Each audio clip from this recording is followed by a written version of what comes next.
Hey y'all, I'm an inveterate cinephile, as you probably know already if you watch my videos, or read my material, or really know about me at all. So I tend to take notice of things that are happening in the realm of cinema, and something that I was very surprised to find out about is that there is going to be a movie, or a movie has been made, and it's going to be released soon, concerning the events of a couple years ago, the time in which some ragtag group of just regular Joes, regular people, decided to start buying up stock in companies that rich hedge funds had assumed were going to fail. That the hedge funds had put these, I believe, put options on these companies because they thought they were on their way out, and so the money wasn't betting against their stock rising. Well, this ragtag group of normal people, regular Joes, decided that I think that it was affiliated with an outfit called Wallstreetbets, and they decided to start purchasing stock, specifically in two entities, I think, mainly. GameStop was the main one, and AMC Theaters was the other one. There might have been some others as well.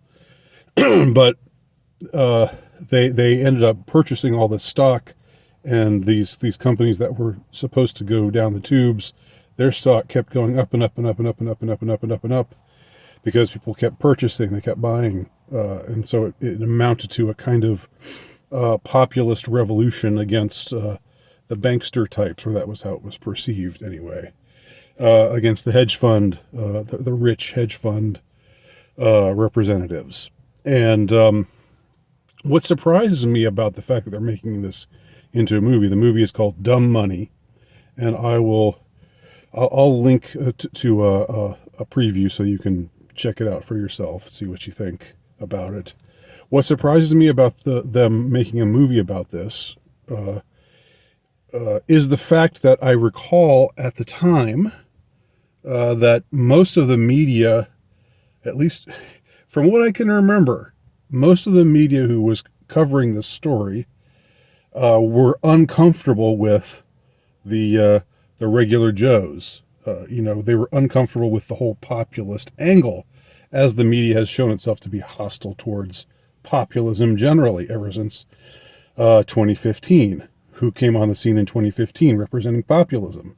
One guess, and I won't tell you here, but you know who I'm talking about.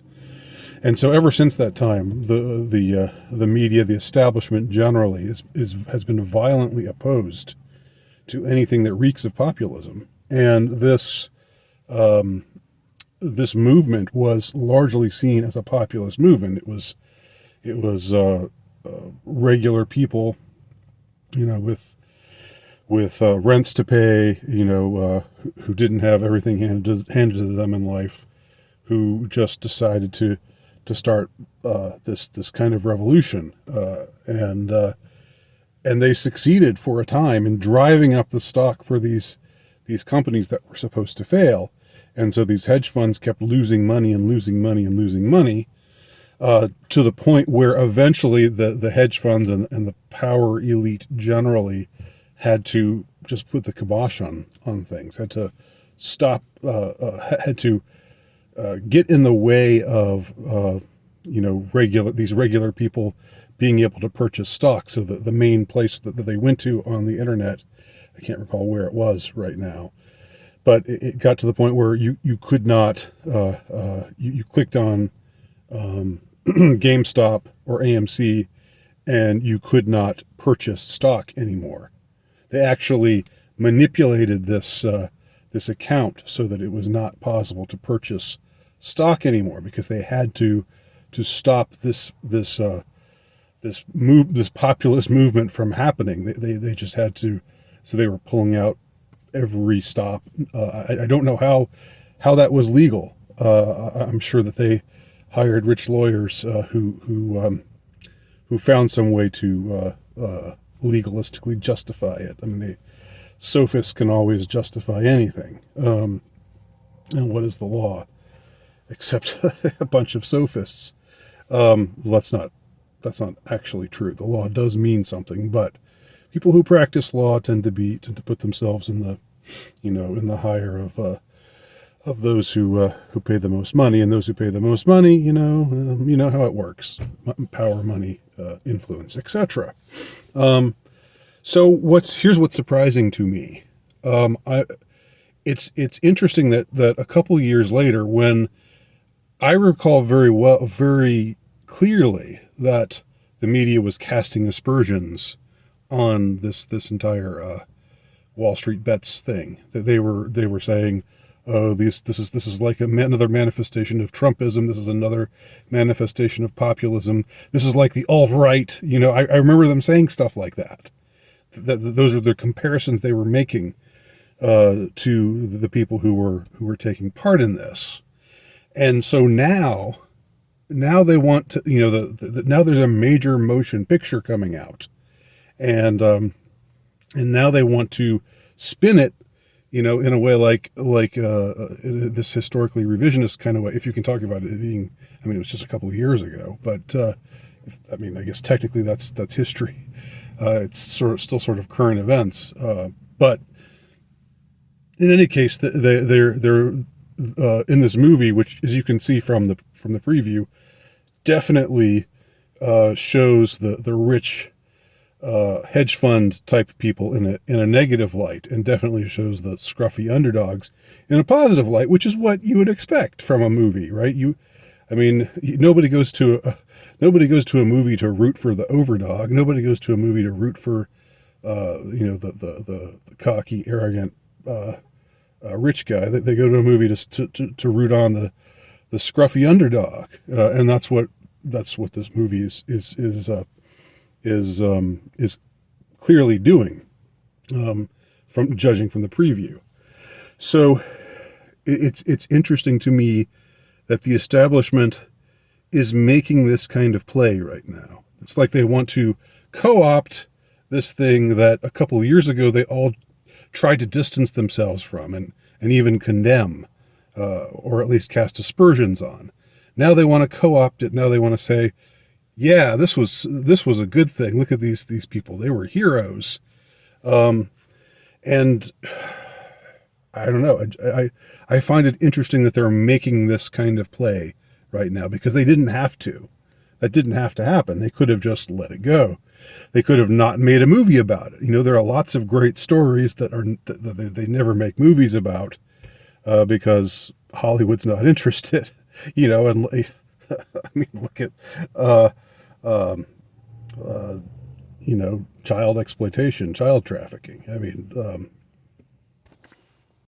Sound of Freedom became a hit, but it was made by outsiders, and aspersions were cast upon it by the mainstream, by the establishment, for the same reasons, like, oh, these are a bunch of far right, the same kind of rhetoric that they employ so habitually over the course of the last 7 or 8 years.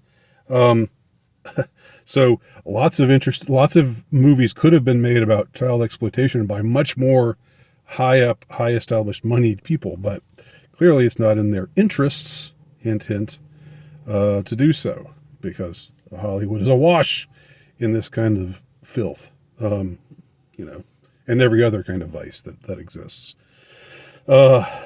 So I'm wondering why they're making that play right now. This movie, I'm not saying that whoever the maker of it is I'm not casting aspersions upon the maker of this movie, because I know good people do exist within the system, and I think that filmmaking is an art, as I've said before. It's a wonderful art. It can be a wonderful art. It can be an art through which masterworks are made. Great art can be made, but the business is filthy. So those two things can coexist, and they do. So I'm wondering why they're making this play right now. What do y'all think? Why are they making this movie? Trying to own this thing from a couple of years ago. That a couple of years ago the establishment was way down on. Way thumbs downing, way saying no, no, no, no, no. This is not the way. This is not the way. Don't pay any attention to this, people. Don't pay attention to this story. Don't sympathize with these people. Don't sympathize. That you may be you may be tempted to sympathize with them because they seem like underdogs, etc. But they're really, you really shouldn't sympathize with them. You should sympathize with the rich banksters from New York, who represent the moneyed interests and so forth. So what do y'all think? Why is this happening? Any ideas? Let me know what y'all's thoughts are. And if you want to see the preview, just check below. I'll put it in the description. Thanks for watching.